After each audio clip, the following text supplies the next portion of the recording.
Amapu Amazing Bible Prophecy Ministry na Prabhu Jisu Christ gi ming da taram na oksari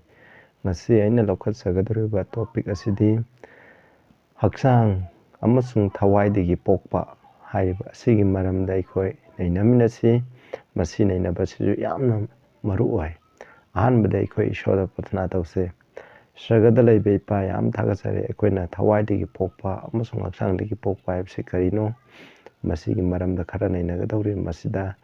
naki thawai asengmadu singbiduna aina ngam khudemo naki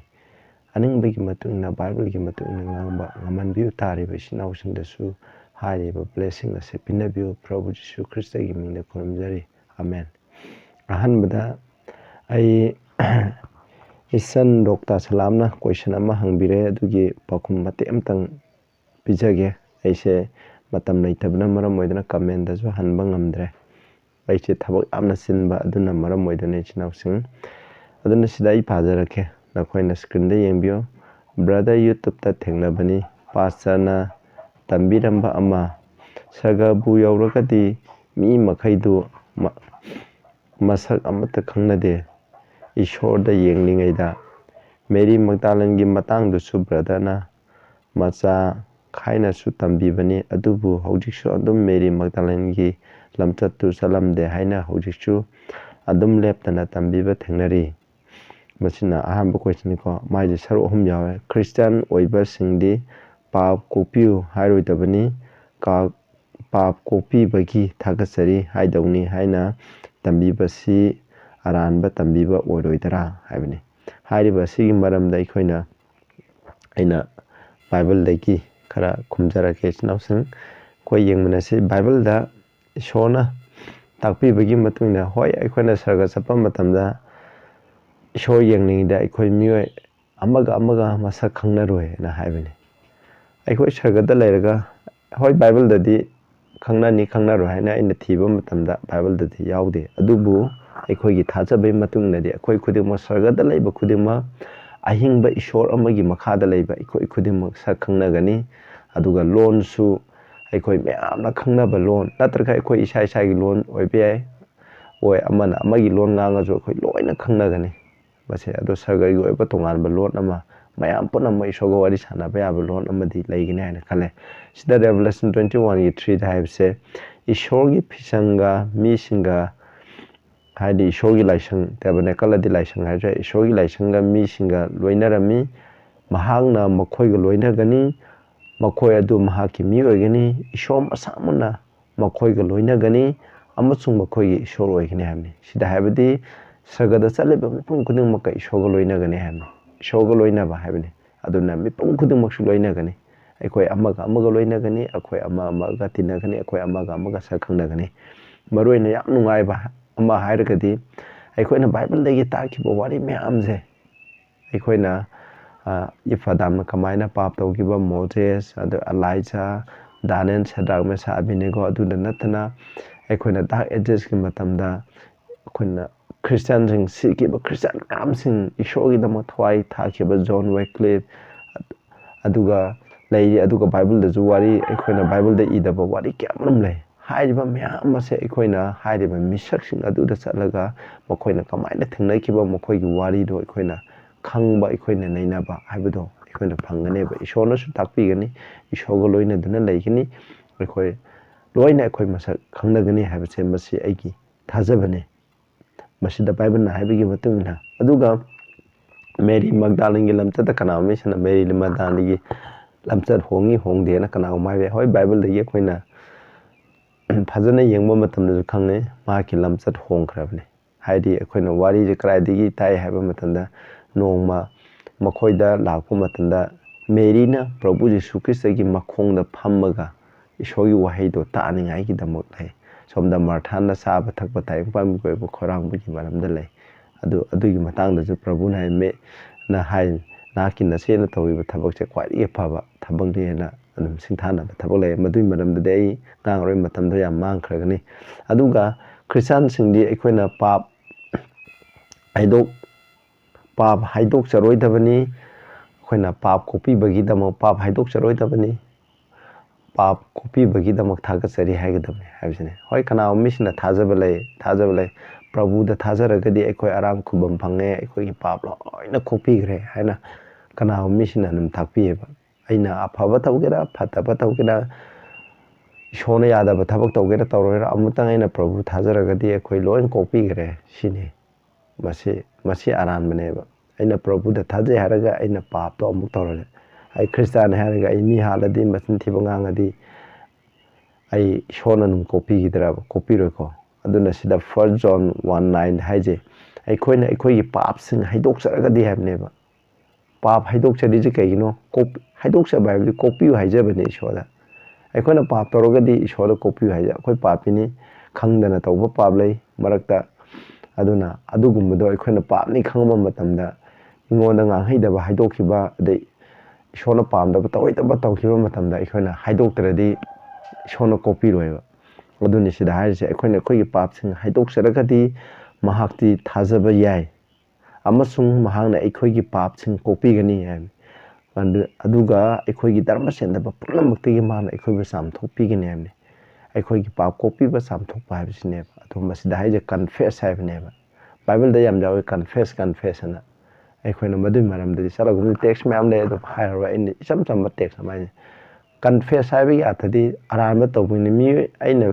taibung mi da arama tawdi mongonda lada haijagani aduga ishoda haigidame akoina haijagada haijabagi mongse ishoda lalagadi ishoda lale haigidame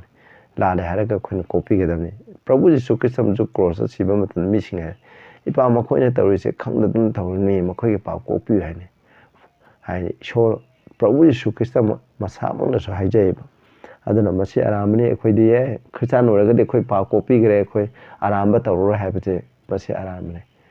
Christian oraga aramba tawro hai hoi nauna poba mising adum leiba mising dia aramba tawre adubu akoina khangawduna kaim kana papta taragadi akoina 1 John 2 gi 1 haije kana pap tawgunu adubu kana gumna pap tawrogati aikoi gi wanom biba Prabhu Jisu Krista lai haibne haide akoina Prabhu da haijarani Prabhu na mu ipa haijagani haibisne masine akoina khangawduna kaim kana pap tawbe hai ado haidokadabne akoina nunti gi akoi pap haidok chani kari gi dam adoi tadi danena akoina hangbe danena kari gi dam mahangna masamuna akoina danengi laite yengma matan mahana pap direct over thingnade adubu mahana kari gi dam danen chapter 9 da mahana shoda magi pap amasung eche masa singi pap haidok chari je kari no masina takpudi akoina pap haidok chagadamni akoina pap aduga ishona pap copy gini habisne masina loire aduga akoina ngasi topic ta chalasi akoina thawai di pokpan aduga hakchang di pokpa haibasi maram dai khoi phajana nei namna se han bada akhoi mayam yam khangnaraba chapter ni John 3:3 da ko 3:5-6 da akhoi yangche Prabhu Jisu Krista na masida hai Jisu Krista da Nicodemus ta pakhum piraduna hai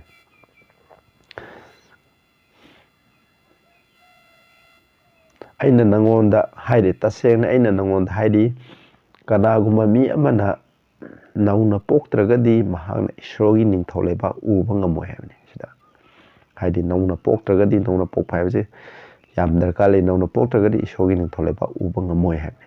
oda Nicodemus na habda nauna pokpa je imagi garbada amonna sok changbadura hai adu Prabhu na mo hai 5 ta ko Prabhu na pakhum piraduna hai tasengna thangai sengna aina nangonda haidi mi amase isingdagi amasung thawaidagi nauna poktragadi mahana ishogi ningtholobakta changma ngamoi habne ahamba ye verse 3 dana uba ishogi ningtholeba uba ngamoi hai aduga verse 5 dana isingdagi amasung thawaidagi nauna poktragadi thawaidagi poktragadi maha ishogi ningtholobakta changma ngamoi habne uba changba ani je amaronda artha chamane changma ngamdragadi urroi udragadi changnaroi aduna ishogi ningtholeba changma ngamoi habne aikoina ishogi ningtholeba Kristagi ningtholeba change haragadi isingdagi amasung thawaidagi pokpani isingdagi pokpa habdi baptism habsi kaino haidi aina tayang pan bigoiba hana khangamdana ishor khangning taromba pap makhai loina thaloraga ishorda ai Christian oire haina laiming lobudune mase conversion ai lapsa sajato ai honge haina takpu khudam adubune aikoina ꯂꯥꯏꯃꯤꯡꯅꯧ ꯕꯥꯞꯇꯤꯖꯝ ꯍꯥꯏꯔꯤꯁꯦ ꯍꯥꯏꯗꯤ ꯃꯁꯤ ꯇꯧꯒꯗꯕꯅꯤ ꯑꯃꯁꯨꯡ ꯊꯋꯥꯏꯗꯒꯤ ꯄꯣꯛꯀꯗꯕꯅꯦꯕ ꯃꯗꯨ ꯅꯠꯇ꯭ꯔꯒꯗꯤ ꯑꯩꯈꯣꯏꯅ ꯏꯁꯣꯔꯒꯤ ꯅꯤꯡꯊꯧꯂꯩꯕꯥꯛꯇ ꯆꯪꯕ ꯉꯝꯃꯣꯏ ꯍꯥꯏ ꯚꯔꯁ 6ꯁꯦ ꯌꯥꯝ ꯃꯔꯨ ꯑꯣꯏ ꯑꯗꯨꯒ ꯍꯛꯆꯥꯡꯗꯒꯤ ꯄꯣꯛꯄ ꯃꯍꯥꯛ ꯑꯗꯨꯗꯤ ꯍꯛꯆꯥꯡꯅꯤ ꯊꯋꯥꯏꯗꯒꯤ ꯄꯣꯛꯄ ꯃꯍꯥꯛ ꯑꯗꯨꯗꯤ ꯊꯋꯥꯏꯅꯤ ꯍꯥꯏꯁꯤꯗ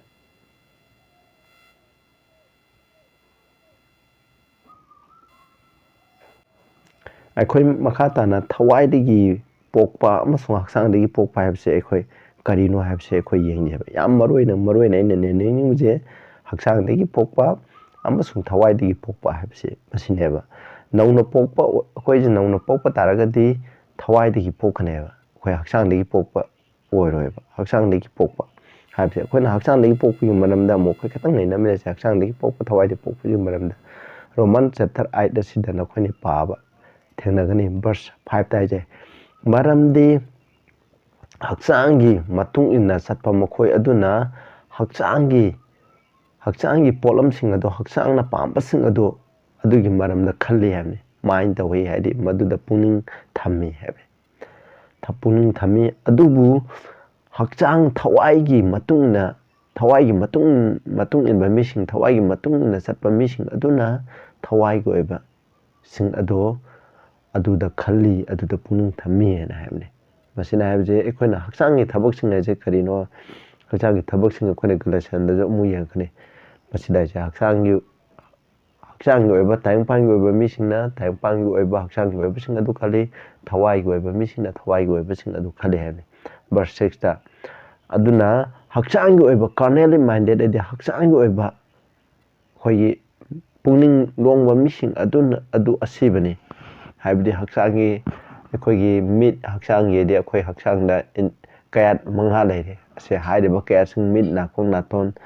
ꯑꯁꯤꯅꯆꯤꯡꯕꯁꯤꯡ ꯑꯁꯦ ꯃꯁꯤꯒꯤ ꯃꯇꯨꯡ ꯏꯟꯅ ꯍꯛꯆꯥꯡꯒꯤ ꯑꯄꯥꯝꯕꯁꯤꯡ ꯑꯗꯨꯒꯤ ꯃꯇꯨꯡ ꯏꯟꯅ ꯇꯧꯔꯤꯕ ꯃꯤꯁꯤꯡ ꯑꯗꯣ ꯑꯁꯤꯕꯅꯤ ꯑꯗꯨꯕꯨ ꯊꯋꯥꯏꯒꯤ ꯁ꯭ꯄꯤꯔꯤꯆꯨꯋꯦꯜ ꯃꯥꯏꯟꯗꯦꯗꯗꯤ ꯊꯋꯥꯏꯅ ꯄꯥꯝꯕ ꯇꯧꯔꯤꯕ ꯃꯤꯁꯤꯡ ꯑꯗꯨꯅ ꯑꯍꯤꯡꯕ ꯄꯨꯟꯁꯤ ꯑꯃꯁꯨꯡ ꯏꯪꯇꯞꯄ ꯑꯗꯨ ꯂꯩꯒꯅꯤ ꯍꯥꯏ ꯚꯔꯁ 7ꯗ ꯃꯔꯝꯗꯤ ꯀꯥꯔꯅꯦꯜ ꯃꯥꯏꯟ ꯁꯤꯟꯐꯨꯜ ꯃꯥꯏꯟ ꯍꯥꯏꯗꯤ ꯍꯛꯆꯥꯡꯒꯤ ꯑꯄꯥꯝꯕ ꯇꯧꯔꯤꯕ ꯄꯨꯛꯅꯤꯡꯁꯤꯡ ꯑꯗꯣ ꯃꯈꯣꯏ ꯏꯁꯣꯔꯒꯤ ꯃꯥꯌꯣꯛꯇ ꯂꯩ ꯃꯁꯤ ꯏꯁꯣꯔꯒꯤ ꯋꯥꯔꯤ ꯅꯥꯊꯪꯒꯤ ꯃꯈꯥꯁꯨ ꯄꯣꯟꯕ ꯉꯝꯗꯦ ꯑꯗꯨꯒ ꯊꯥꯡꯒꯩ ꯁꯦꯡꯅ ꯄꯣꯟꯕꯁꯨ ꯉꯝꯃꯣꯏ ꯍꯥꯏꯕꯅꯤ ꯚꯔꯁ 8ꯇ ꯑꯃꯨꯛ ꯆꯠꯂꯁꯦ ꯃꯔꯝ ꯑꯗꯨꯅ ꯍꯛꯆꯥꯡꯗ ꯂꯩꯕ ꯃꯤꯁꯤꯡ ꯑꯗꯨꯅ ꯏꯁꯣꯔꯕꯨ ꯄꯦꯜꯍꯟꯕ ꯉꯝꯗꯦ ꯍꯛꯆꯥꯡꯒꯤ ꯃꯇꯨꯡ ꯏꯟꯅ ꯆꯠꯂꯤꯕ ꯃꯤꯁꯤꯡ ꯑꯗꯨꯅ ꯄꯦꯜꯍꯟꯕ ꯉꯝꯗꯦ ꯍꯥꯏꯁꯤꯗ ꯌꯥꯝ ꯐꯖꯕ ꯇꯦꯛꯁꯅꯤ ꯑꯗꯣ ꯑꯩꯈꯣꯏ ꯃꯈꯥ ꯇꯥꯅ ꯍꯛꯆꯥꯡꯒꯤ ꯊꯕꯛꯁꯤꯡ ꯑꯁꯤ ꯀꯔꯤꯅꯣ ꯍꯛꯆꯥꯡꯗꯒꯤ ꯄꯣꯛꯄ ꯍꯥꯏꯕꯁꯤ ꯀꯔꯤꯅꯣ ꯍꯥꯏꯕꯁꯦ ꯑꯩꯈꯣꯏꯅ ꯌꯦꯡꯕ ꯌꯥꯏꯑꯕ ꯑꯗꯨꯒ ꯔꯣꯃꯥꯟꯁ 8ꯀꯤ 13 ꯁꯤꯗ ꯑꯃꯨꯛ ꯌꯦꯡꯁꯤꯀꯣ ꯐꯖꯅ ꯚꯔꯁ 13ꯗ ꯑꯃꯨꯛ ꯍꯥꯏ ꯃꯔꯝꯗꯤ ꯅꯈꯣꯏꯅ ꯍꯛꯆꯥꯡꯒꯤ ꯃꯇꯨꯡ ꯏꯟꯅ ꯍꯤꯡꯕ ꯇꯥꯔꯒꯗꯤ ꯅꯈꯣꯏ ꯁꯤꯒꯅꯤ ꯍꯥꯏꯕꯅꯤ ꯌꯥꯝ ꯁꯥꯏ ꯍꯛꯆꯥꯡꯒꯤ ꯃꯇꯨꯡ ꯏꯟꯅ ꯍꯤꯡꯂꯒꯗꯤ ꯁꯤꯒꯅꯤ ꯍꯛꯆꯥꯡꯒꯤ ꯃꯇꯨꯡ ꯏꯟꯕꯗꯤ ꯄꯥꯞ ꯇꯧꯔꯒꯗꯤ ꯍꯥꯏꯕꯅꯤ ꯍꯛꯆꯥꯡꯒꯤ ꯑꯄꯥꯝꯕꯁꯤꯡ ꯑꯩꯈꯣꯏꯒꯤ ꯍꯛꯆꯥꯡꯒꯤ ꯑꯄꯥꯝꯕꯁꯤꯡ ꯑꯗꯨ ꯇꯧꯔꯒꯗꯤ ꯅꯈꯣꯏ ꯁꯤꯒꯅꯤ ꯑꯗꯨꯕꯨ ꯊꯋꯥꯏꯒꯤ ꯃꯄꯥꯟꯅ ꯗꯤꯠꯁ ꯑꯣꯐ ꯗ ꯕꯣꯗꯤ ꯍꯛꯆꯥꯡꯒꯤ ꯊꯕꯛꯁꯤꯡ ꯑꯗꯣ ꯃꯥꯡꯍꯟꯕ ꯇꯥꯔꯒꯗꯤ ꯅꯈꯣꯏ ꯍꯤꯡꯒꯅꯤ ꯍꯥꯏꯕꯅꯤ ꯑꯩꯈꯣꯏꯅ ꯁꯤꯕ ꯍꯤꯡꯕ ꯍꯥꯏꯕꯁꯦ ꯑꯩꯈꯣꯏꯅ ꯃꯔꯨ ꯑꯣꯏꯕꯁꯦ ꯀꯩꯅꯣ ꯄꯥꯞ ꯇꯧꯔꯒꯗꯤ ꯑꯩꯈꯣꯏ ꯅꯣꯔꯣꯛ ꯆꯠꯀꯅꯤ ꯄꯥꯞ ꯇꯧꯗ꯭ꯔꯒꯗꯤ ꯑꯩꯈꯣꯏ ꯁꯔꯒ ꯆꯠꯀꯅꯤ ꯍꯥꯏꯕꯁꯤꯅꯦꯕ ꯑꯗꯨꯅ ꯍꯛꯆꯥꯡꯒꯤ ꯑꯄꯥꯝꯕ ꯊꯕꯛꯁꯤꯡ ꯑꯗꯤ ꯄꯥꯞꯀꯤ ꯊꯕꯛꯁꯤꯡ ꯍꯥꯏꯕꯅꯤ ꯄꯥꯞꯀꯤ ꯊꯕꯛꯁꯤꯡ ꯏꯁꯣꯔꯅ ꯌꯥꯗꯕ ꯊꯕꯛꯁꯤꯡ ꯑꯗꯣ ꯇꯧꯔꯒꯗꯤ ꯑꯩꯈꯣꯏ ꯁꯤꯒꯅꯤ ꯍꯥꯏꯕꯅꯤ ꯑꯗꯨꯕꯨ ꯍꯥꯏꯔꯤꯕ ꯍꯛꯆꯥꯡꯒꯤ ꯑꯣꯏꯕ ꯊꯕꯛꯁꯤꯡ ꯃꯤꯠꯅ ꯌꯦꯡꯍꯩꯔꯣꯏꯗꯕ ꯅꯥꯀꯣꯡꯅ ꯇꯥꯍꯩꯔꯣꯏꯗꯕ ꯆꯤꯟꯅ ꯉꯥꯡꯍꯩꯔꯣꯏꯗꯕ ꯉꯥꯡꯕ ꯑꯁꯤꯒꯨꯝꯕ ꯊꯕꯛꯁꯤꯡ ꯑꯁꯦ ꯑꯩꯈꯣꯏꯅ ꯊꯋꯥꯏ ꯑꯁꯦꯡꯕꯒꯤ ꯃꯄꯥꯟꯅ ꯊꯥꯗꯣꯛꯄ ꯇꯥꯔꯒꯗꯤ ꯑꯩꯈꯣꯏ ꯑꯔꯥꯟ ꯈꯨꯕꯝ ꯐꯪꯒꯅꯤ ꯍꯥꯏꯕꯅꯤ ꯔꯣꯃꯥꯟꯁ 9ꯒꯤ 8ꯇꯁꯨ ꯍꯥꯏꯖꯩ ꯑꯗꯨꯅ ꯍꯛꯆꯥꯡꯒꯤ ꯑꯣꯏꯕ ꯃꯆꯥꯁꯤꯡ ꯑꯗꯣ ꯃꯈꯣꯏ ꯏꯁꯣꯔꯒꯤ ꯃꯆꯥꯁꯤꯡ ꯅꯠꯇꯦ ꯍꯥꯏꯕꯅꯤ ꯁꯤꯗ ꯑꯩꯈꯣꯏꯅ ꯍꯛꯆꯥꯡꯒꯤ ꯃꯇꯨꯡ ꯏꯟꯅ ꯑꯣꯏꯕ ꯇꯥꯔꯗꯤ ꯑꯩꯈꯣꯏ ꯏꯁꯣꯔꯒꯤ ꯃꯆꯥꯁꯤꯡ ꯅꯠꯇꯦ ꯑꯩꯈꯣꯏ ꯑꯁꯦꯡꯕ ꯈ꯭ꯔꯤꯁꯇꯥꯟ ꯅꯠꯇꯦ ꯍꯥꯏꯕꯅꯤ ꯃꯁꯤꯗ ꯕꯥꯏꯕꯜꯅ ꯌꯥꯝꯅ ꯃꯌꯦꯛ ꯁꯦꯡꯅ ꯈꯜꯂꯦ ꯑꯃꯨꯛ ꯑꯩꯅ ꯁꯝꯅ ꯆꯠꯆꯔꯕꯅꯤ ꯑꯩꯈꯣꯏ ꯏꯆꯤꯟꯅꯥꯎꯁꯦ ꯑꯗꯨꯒ ꯒꯂꯦꯁꯤꯌꯟ 5ꯇ ꯑꯃꯨꯛ ꯆꯠꯁꯦꯕ ꯍꯛꯆꯥꯡꯒꯤ ꯊꯕꯛꯁꯤꯡ ꯑꯁꯦ ꯀꯔꯤꯅꯣ ꯍꯥꯏꯕꯁꯦ ꯒꯂꯦꯁꯤꯌꯟ 5ꯀꯤ 16ꯗ ꯍꯥꯏ ꯊꯋꯥꯏꯗ ꯆꯠꯂꯨ ꯑꯗꯨꯒ ꯅꯈꯣꯏꯅ ꯍꯛꯆꯥꯡꯒꯤ ꯑꯄꯥꯝꯕꯁꯤꯡ ꯑꯁꯨ ꯊꯨꯡꯍꯟꯒꯅꯨ ꯍꯥꯏꯕꯅꯤ ꯊꯋꯥꯏꯗ ꯆꯠꯂꯒꯗꯤ ꯑꯩꯈꯣꯏꯅ ꯍꯛꯆꯥꯡꯒꯤ ꯑꯄꯥꯝꯕ ꯊꯨꯡꯉꯔꯣꯏ ꯑꯗꯨꯒ ꯍꯛꯆꯥꯡꯒꯤ ꯃꯇꯨꯡ ꯏꯟꯅ ꯆꯠꯂꯒꯗꯤ ꯑꯩꯈꯣꯏ ꯊꯋꯥꯏꯒꯤ ꯃꯇꯨꯡ ꯏꯟꯅ ꯆꯠꯄ ꯉꯝꯃꯔꯣꯏꯕ ꯚꯔꯁ 19ꯗ ꯍꯛꯆꯥꯡꯒꯤ ꯑꯣꯏꯕ ꯊꯕꯛꯁꯤꯡ ꯑꯗꯨꯗꯤ ꯃꯁꯤꯅꯤ ꯍꯥꯏꯀꯣ ꯁꯤꯗ ꯌꯥꯝ ꯂꯩꯔꯦ adultery, fornication, uncleanness, lasciviousness haje masida piri base verse 19, 20, 20, 21 bukta piri ba masida piri base haksang ki thabak sing de pap saibne ba pap ki thabak sing adubne aduna sida nakhoi yong amot palam chat kara ma lairiba sing ase ai samdun jarage aduna haksang ki thabak sing haragadi ekhoina khangnari se karino haksang ki thabak sing haragadi pap sing asibune ba ekhoina pap toriba aru ekhoina haksang ki indri gi khoi indri sing asigi apam toriba sing asibune ba ekhoina haksang ki thabak sing ase aduga 5 ki 21 da jo ase 22 da mu chatlase ko 22 da mu chatlase adubu thawai gi mahedi sida pire ko nungsiba harauba ingtha tapthaba kuina khangbiba aduga singlemba afaba thajaba aduga nolukpa temperance masana masabu khutum sanba asigumba asigi mayukta wine da thangna leite lo wine da thang amta leite hamneba ase thawai gi asing mahising ase hamne aduna thawai gi oiba mahising adu oitargadi ishogi aningba apamba sing adu aikhoina tawraganeba aduna krista gi oiba missing kristan oikhba missing na haksangi apamba hakchang ase masigi kalak masigi apamba aduga loinana punna hatli hamne mokhoina hakchang apamba sing adu kristan oiba sing krista gi oiba missing na tawde hamne ba sai pap ki thabak sing akoina pap taw bai se akoi gi wakhan khalai oidaba wakhan pata wakhan khalini adu minna yangai oidaba yengini aduga chitna ngai oidaba ngangini nakongna tai oidaba taribne akoi aduga khutna tawhoiroidaba tawribne asik mam se loina thadone ba pap ki oiba thabak sing tayang pan na tawriba nupa nupi ladaba nupa masen loina ba nupi masen loina ba kalak pa mi hoba yeng thiba hingcha yai tamba aduga sauna ngangba leiriba khutibak che basi gumba haksang thapang akne ba hairiba sing ase kristan oiba ikhoina loina tokani habne ba aduna ishona hairibda sini asugum jin nauna toba mi akhoi kristan ma haibse kendo kan 2 Corinthians 5 ki 17 da yeng che maram aduna kana wa mina krista da leiragadi mahak anobo khusem oire habne anobo khusem habne pokpada ngairiba angangba pokpada ngairiba jiba akhoi che adam if adam je ishor samana hek semaknum hamba semakpum matam da mak se anobo khusem ne mangonda pap leite phattaba karino haibdo khangde anobo khusem ne aduna ekhoina krista da leiragadi haibde ekhoina kristan oiba taragadi ekhoi anobo khusem moramna hana toromba kristan oidringda toromba tangpan da hojik tawnairiba chapa thakpa chepa ithak irangna tawriba phattaba khanna chainaba huraba leiriba phattaba mayam se hojik mayamna tawnairiba mayam se loina kristan ma oiba taragadi madu loin thadokne se base ko haidi all things are pass away haidi hana tawromba makhaido loina thadokre yengu mahangna tawbo khudima anobo ngak to ere aina ngangmusu anobo erani setpa chabasu isogi aningmagi matungina oiragani loina mak bible na haibigi matungina aikhoi chatkhraगani haibne masina hairibse aduna isnausa aikhoina haksang degi pokpa thawai degi pokpa bi thawai degi pokpa bi pap tawdaba isogi aningba pap matungina haksang degi pokpa bi haksangi aikhoina haksangi kayachingna ki apam masing isogi aningba gi mayokta leiriba thabok sing se loina thadokpa haibse masineba masinawna pokpani hairibase ekhoina pokta taragati ekhoi sragada chapang moiba haujite kana misine yam takpi khoina prabhu da thajaragadi ekhoi loire haina ko prabhu da thasaba nongno pokpa haibni nongno pokpa misina pap tawroi haibse masineba khoina first John 2 gi aroibda chalaji ko 2 gi 29 da na khoina khanglagadi if you know that he is righteous mahak dharma chele apsina khoina khanglagadi na khoina khangi badudi dharma chenba tawba mahak ado mipang mahak kanagum miyoi khuding ado mangoda gi pokpune ishode gi pokpune habne khoina nauno pokpa habdi ishode gi pokpa habdi ishode gi pokpune habne dharma chenba habdi keno pa tawda habne pa tawda habse masine Pazon 3 nai da hai so de gi pokpa me khuding mana pap tawde hai ꯍꯥꯏꯗꯤ ꯏꯁꯣꯔꯗꯒꯤ ꯄꯣꯛꯄ ꯃꯤꯄꯨꯝ ꯈꯨꯗꯤꯡꯃꯛꯅ ꯏꯁꯣꯔꯗꯒꯤ ꯄꯣꯛꯄ ꯃꯤꯄꯨꯝ ꯈꯨꯗꯤꯡꯃꯛ ꯙꯔꯃ ꯆꯦꯜꯂꯤ ꯍꯥꯏꯕꯁꯤꯅ ꯃꯔꯨꯑꯣꯏꯅ ꯑꯩꯈꯣꯏꯅ ꯄꯥꯈ꯭ꯔꯕ 1 John 2:29ꯒ 3:9ꯁꯦ ꯆꯥꯡꯗꯝꯅꯕ ꯃꯇꯝꯗ ꯏꯁꯣꯔꯗꯒꯤ ꯄꯣꯛꯄ ꯃꯤꯁꯤꯡꯅ ꯄꯥꯞ ꯇꯧꯗꯦ ꯍꯥꯏꯕꯅꯤ, ꯏꯁꯣꯔꯗꯒꯤ ꯄꯣꯛꯄ ꯃꯤꯁꯤꯡꯅ ꯙꯔꯃ ꯆꯦꯟꯕ ꯇꯧꯏ ꯍꯥꯏꯕꯅꯤ. ꯑꯗꯨ ꯁꯤꯗꯩꯗ ꯙꯔꯃ ꯆꯦꯟꯕꯒ ꯄꯥꯞꯀꯁꯦ ꯑꯣꯟꯅ ꯇꯩꯅꯕꯅꯦꯕ. ꯃꯁꯤꯗ ꯑꯩꯈꯣꯏꯅ ꯀꯥꯎꯔꯣꯏꯗꯕꯁꯦ ꯏꯆꯤꯟ ꯏꯅꯥꯎꯁꯤꯡ. ꯑꯗꯨꯅ ꯏꯁꯣꯔꯗꯒꯤ ꯄꯣꯛꯄ ꯃꯍꯥꯛꯅ ꯄꯥꯞ ꯇꯧꯗꯦ ꯍꯥꯏꯕꯅꯤ, ꯍꯥꯏꯕꯗꯤ ꯙꯔꯃ ꯆꯦꯜꯂꯤ ꯍꯥꯏꯕꯅꯦꯕ. ꯙꯔꯃ ꯆꯦꯟꯕ ꯃꯤꯄꯨꯝ ꯈꯨꯗꯤꯡꯃꯛ, ꯏꯁꯣꯔꯗꯒꯤ ꯄꯣꯛꯄ ꯃꯤꯄꯨꯝ ꯈꯨꯗꯤꯡꯃꯛ ꯙꯔꯃ ꯆꯦꯜꯂꯤ, ꯄꯥꯞ ꯇꯧꯗꯦ ꯍꯥꯏꯅ ꯃꯁꯤꯗ ꯍꯥꯏꯔꯤ. ꯃꯔꯝꯗꯤ ꯃꯍꯥꯛꯀꯤ ꯙꯥꯔꯥ ꯍꯥꯏꯗꯤ ꯏꯁꯣꯔꯒꯤ ꯁꯤꯠ ꯑꯗꯨ ꯃꯉꯣꯟꯗ ꯂꯩ ꯑꯃꯁꯨꯡ ꯃꯍꯥꯛꯅ ꯄꯥꯞ ꯇꯧꯕ ꯉꯝꯗꯦ ꯃꯔꯝꯗꯤ ꯃꯍꯥꯛ ꯏꯁꯣꯔꯗꯒꯤ ꯄꯣꯛꯄꯅꯤ ꯍꯥꯏꯕꯅꯤ. ꯌꯥꯝ ꯐꯖꯕꯅꯤꯀꯣ ꯃꯁꯤ ꯏꯆꯤꯟꯅꯥꯎꯁꯦ. ꯑꯩꯈꯣꯏ ꯏꯁꯣꯔꯗꯒꯤ ꯄꯣꯛꯄ ꯃꯤꯁꯤꯡ, ꯈ꯭ꯔꯤꯁꯇꯥꯟ ꯑꯣꯏꯕ ꯃꯤꯁꯤꯡꯅ ꯄꯥꯞ ꯇꯧꯕ ꯉꯝꯃꯣꯏ ꯍꯥꯏꯕꯅꯤ. ꯍꯥꯏꯕꯗꯤ ꯏꯁꯣꯔꯒꯤ ꯋꯥꯌꯦꯟꯖꯥꯊꯣꯡ ꯊꯨꯒꯥꯏꯕ ꯉꯝꯃꯣꯏ, ꯊꯨꯒꯥꯏꯔꯣꯏ. ꯏꯁꯣꯔꯅ ꯍꯥꯏꯕꯁꯤꯡ ꯑꯗꯨ ꯇꯧꯒꯅꯤ, ꯕꯥꯏꯕꯜꯅ ꯍꯥꯏꯕꯁꯤꯡ ꯑꯗꯨ ꯇꯧꯒꯅꯦꯕ. ꯃꯁꯤ ꯀꯔꯤꯒꯤ ꯃꯄꯥꯟꯅ ꯇꯧꯕꯅꯣ? ꯄ꯭ꯔꯚꯨꯅ ꯅꯪ ꯑꯩꯒꯤꯗꯃꯛ ꯀ꯭ꯔꯣꯁꯇ ꯁꯤꯕꯤꯈꯤꯕ, ꯑꯩꯈꯣꯏꯅ ꯄꯨꯒꯗꯕ ꯄꯥꯞꯀꯤꯗꯃꯛ ꯄꯨꯝꯅꯃꯛ ꯄꯨꯕꯤꯈꯤꯕ, ꯑꯗꯨꯒ ꯂꯣꯏꯅꯅ ꯑꯩꯈꯣꯏꯅ ꯇꯧꯕ ꯉꯝꯗꯕ ꯑꯗꯨ ꯉꯝꯅꯤꯡꯉꯥꯏꯒꯤꯗꯃꯛ ꯏꯁꯣꯔꯅ ꯁꯛꯇꯤ ꯄꯤ, ꯏꯁꯣꯔꯅ ꯊꯧꯖꯥꯜ ꯄꯤ. ꯍꯥꯏꯔꯤꯕ ꯁꯛꯇꯤ ꯑꯗꯨꯒꯤ ꯃꯄꯥꯟꯅ, ꯊꯧꯖꯥꯜ ꯑꯗꯨꯒꯤ ꯃꯄꯥꯟꯅ ꯑꯩꯈꯣꯏꯕꯨ ꯅꯧꯅ ꯄꯣꯛꯍꯜꯂꯤ. ꯑꯗꯨꯅ ꯏꯁꯣꯔꯅ ꯑꯩꯈꯣꯏꯒꯤ ꯊꯃꯣꯏꯗ ꯂꯩꯕꯤꯗꯨꯅ ꯃꯍꯥꯛꯀꯤ ꯑꯅꯤꯡꯕ ꯑꯄꯥꯝꯕ ꯃꯈꯩꯁꯦ ꯂꯣꯏꯅ ꯇꯧꯍꯜꯂꯦꯕ. ꯃꯁꯤꯀꯣ ꯑꯁꯨꯝꯅ ꯑꯩꯈꯣꯏ ꯙꯔꯃ ꯆꯦꯟꯕ ꯃꯤ ꯑꯣꯏ. ꯑꯩꯈꯣꯏꯅ ꯏꯁꯣꯔꯒ ꯂꯣꯏꯅꯅ ꯑꯩꯈꯣꯏꯅ ꯄꯥꯞ ꯇꯧꯗꯦ ꯍꯥꯏꯕꯁꯤꯅꯦꯕ. ꯏꯆꯤꯟꯅꯥꯎꯁꯥ, ꯃꯁꯤꯅꯤ ꯑꯩꯈꯣꯏꯅ